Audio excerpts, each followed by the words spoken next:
Paz de Cristo, bienvenidos a nuestra escuela de discipulado. Estamos en el nivel 1 Nacer, la lección número 11, que se intitula La gracia y la vida recta. Voy a poner un enlace debajo del video para que el que quiera seguirme con las notas lo puede hacer, haciéndole clic al enlace. En esta lección vamos a contestar las siguientes preguntas. ¿Es la gracia de Dios un permiso para pecar? ¿O ella nos aleja del pecado? Entonces, estas son las preguntas que queremos contestar en esta lección. Vamos a orar. Gracias te damos, Jesús, por tu gracia. Te pedimos que nos hables con esta enseñanza, que sea de ayuda y de beneficio para nuestras vidas. Señor Jesús, que nos des un espíritu de entendimiento y de revelación. Gracias te damos de antemano por tu gracia, por tu salvación, por tu amor, por tu favor. Gracias, Jesús. Hacemos esta oración en tu nombre, Jesús. Amén. El texto para memorizar está en Tito capítulo 2, versos 11 al 13. Dice, porque la gracia de Dios se ha manifestado para salvación a todos los hombres, enseñándonos que, renunciando a la impiedad y a los deseos mundanos, vivamos en este siglo sobria, justa y piadosamente, aguardando la esperanza bienaventurada y la manifestación gloriosa de nuestro gran Dios y Salvador Jesucristo. Es el texto que sería bueno memorizar. Voy a seguir las notas que están ahí abajo del video. Punto número 1, la introducción. En la lección anterior aprendimos que la gracia es un regalo de Dios. Es el favor inmerecido de Dios. En esta lección nos vamos a centrar en la consecuente verdad de que la gracia jamás conducirá a una vida descuidada y nos enseñará a tomar el pecado a la ligera, sino que ella nos enseñará a vivir una vida santa. Punto número 2. La gracia nos enseña a vivir una vida de santidad, una vida apartada del mal. Leímos aquí en Tito capítulo 2, versos 11 al 13, y nos dice aquí que la gracia nos debe llevar a una vida de separación del pecado y no es una licencia para pecar. Sabemos que la gracia es un favor de Dios, un don de Dios que no merecemos, pero nosotros no podemos abusar de la gracia de Dios y no podemos pensar que porque Dios es un Dios de gracia, nosotros podemos pecar o tener un estilo de vida de pecado o practicar el pecado.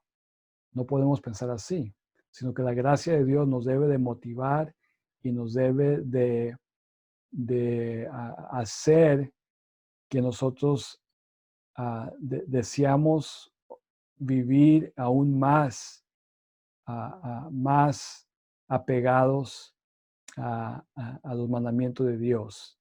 Entonces, la gracia de Dios no podemos abusarla.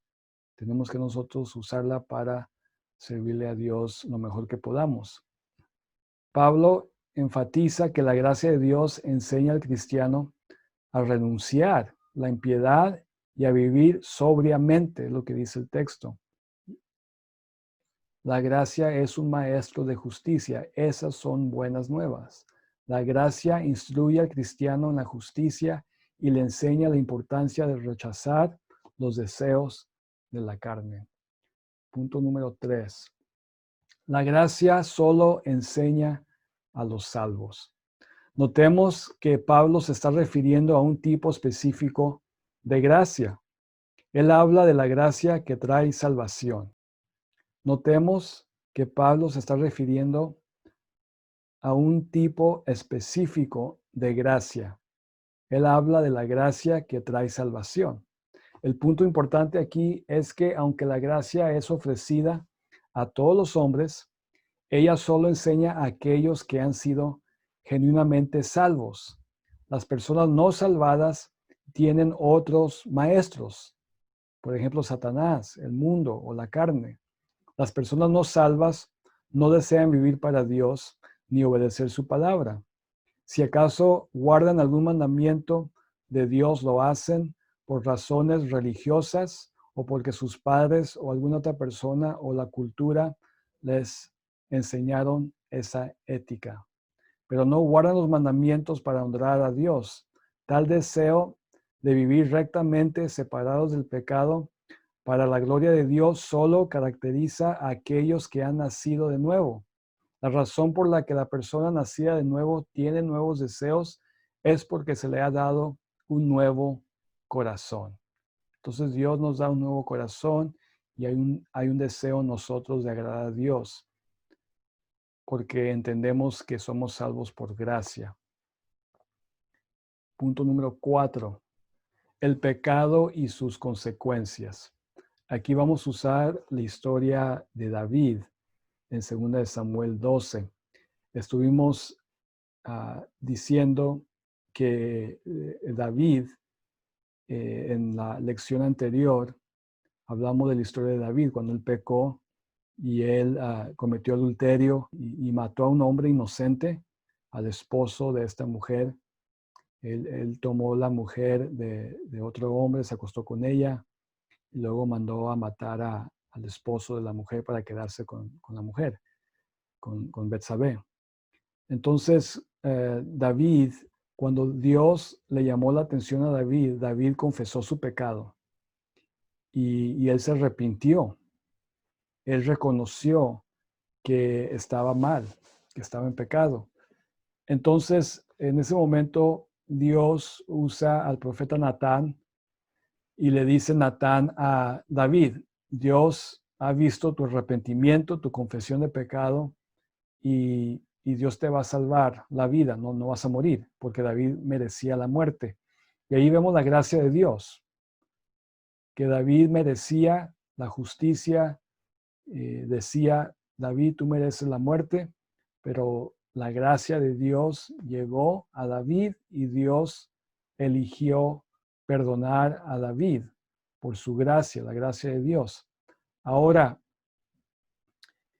vemos que Dios perdonó a David, pero después nos damos cuenta que hubo consecuencias por el pecado que cometió David, esos dos pecados. Entonces Dios lo perdonó, le perdonó su vida. No lo mató a David, lo perdonó, pero hubo consecuencias de estos pecados.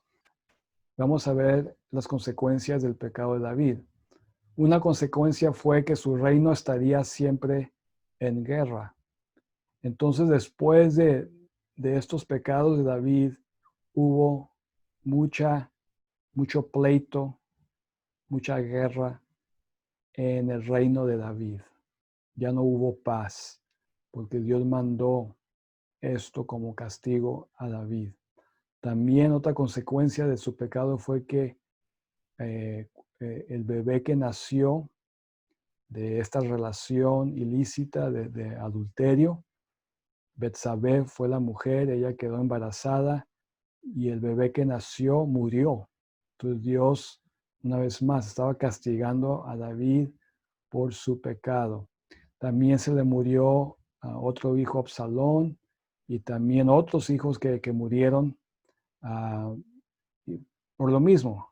Fueron las consecuencias del pecado de David. También otra consecuencia fue que soportaría vergüenza pública por los actos inmorales de su hijo y de algunos de sus hijos. Hubo inmoralidad, a una hija la violó un medio hermano. En otro caso, Absalón se acostó con las concubinas de David públicamente. Entonces, hubo consecuencias muy fuertes, muy dolorosas para David. David sufrió mucho.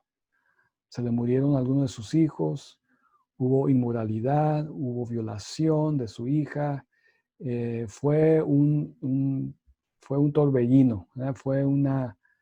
Esa familia fue atacada, destruida, fue destruida porque David pecó. Entonces Dios es un Dios de gracia y Dios nos perdona, pero también hay que aprender de esta historia, de que las consecuencias de nuestro pecado ahí van a estar. Entonces aprendamos de esta historia, que Dios perdona, Dios es un Dios de gracia, nos da favores que no merecemos, nos perdona cuando no merecemos el perdón, pero hay consecuencias al pecado. Hay consecuencias y lo vemos claramente en la vida de David.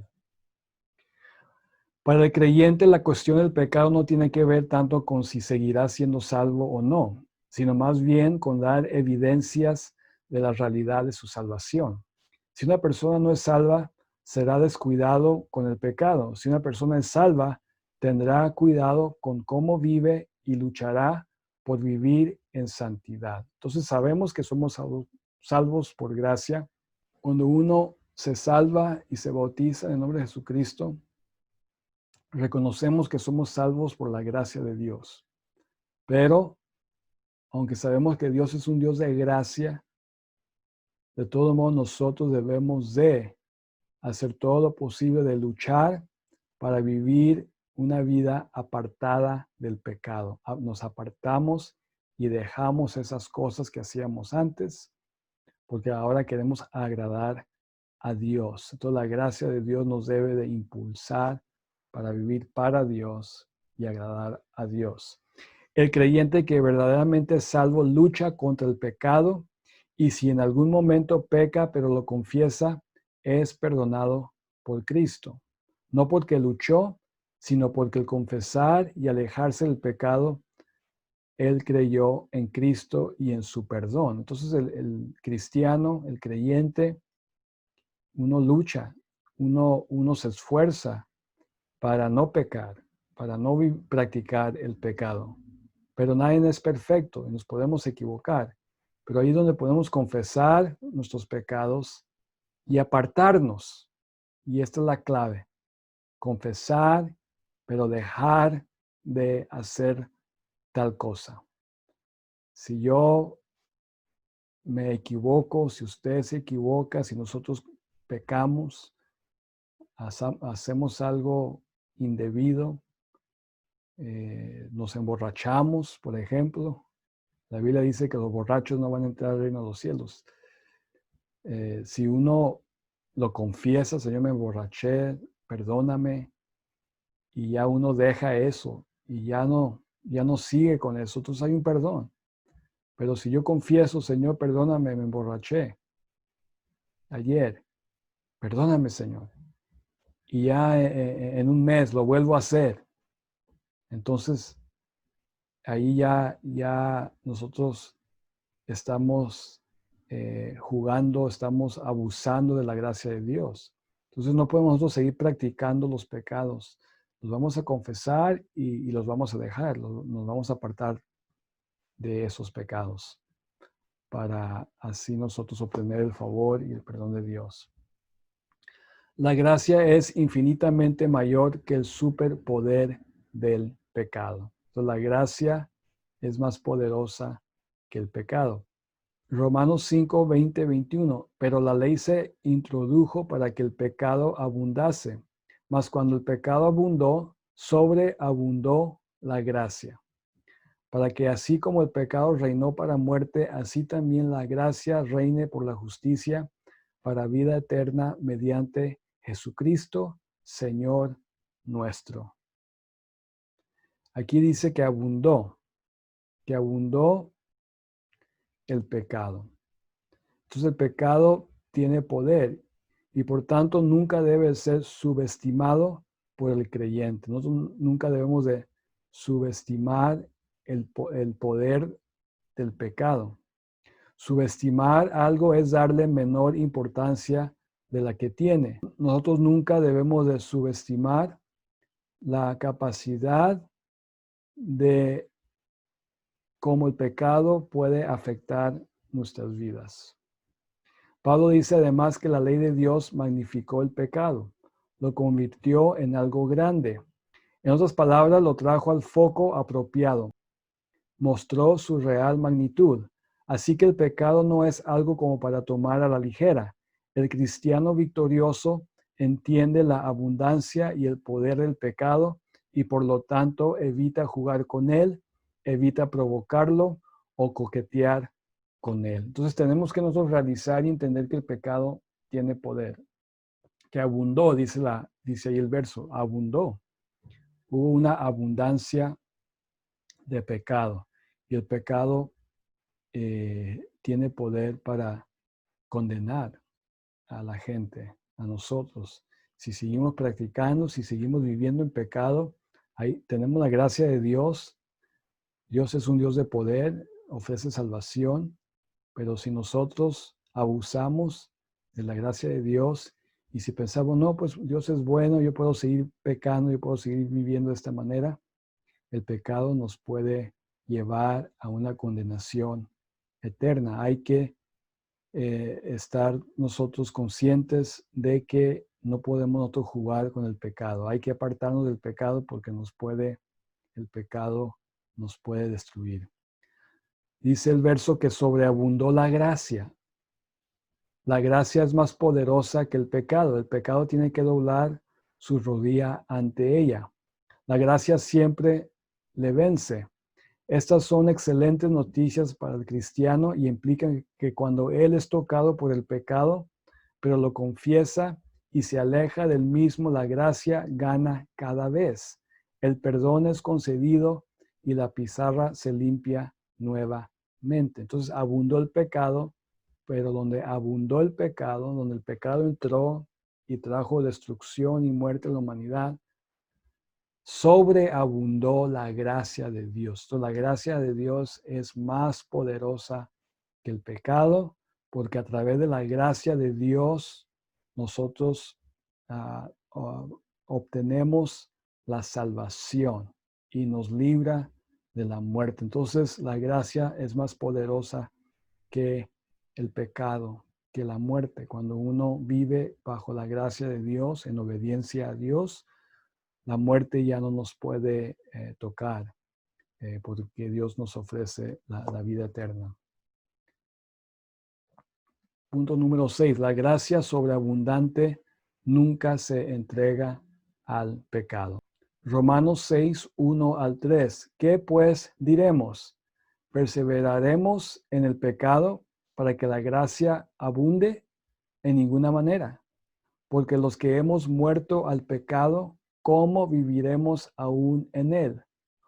¿O no sabéis que todos los que hemos sido bautizados en Cristo Jesús, hemos sido bautizados en su muerte? Entonces aquí hace la pregunta y la pregunta es, ¿vamos a perseverar en el pecado? Porque de todos modos, pues Dios es un Dios de gracia. Él es un Dios que nos perdona. Entonces, pues hay que seguir pecando, aunque que Dios nos va a seguir perdonando.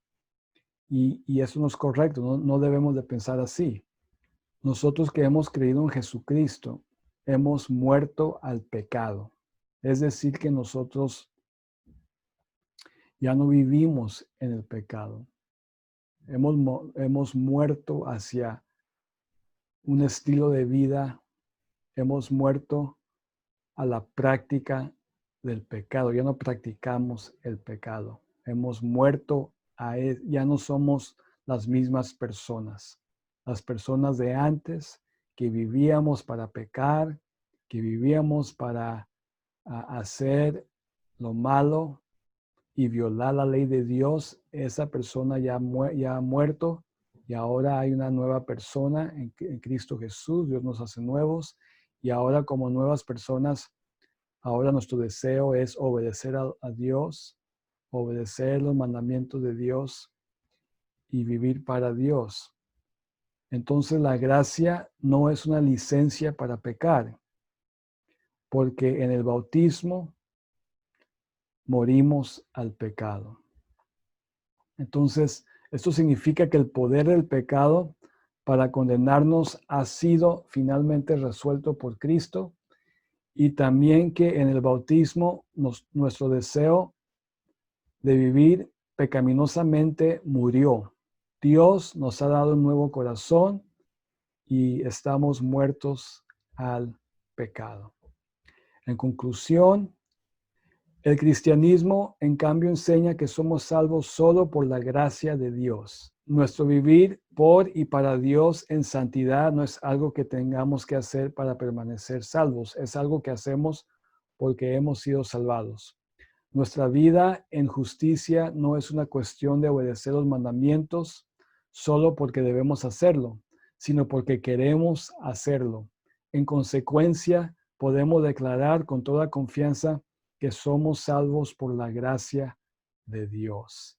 Entonces nosotros vivimos para Dios, obedecemos a Dios porque queremos hacerlo, porque hemos reconocido que Dios nos salvó, que Dios ofrece salvación, que Dios ofrece su gracia y que somos salvos por gracia.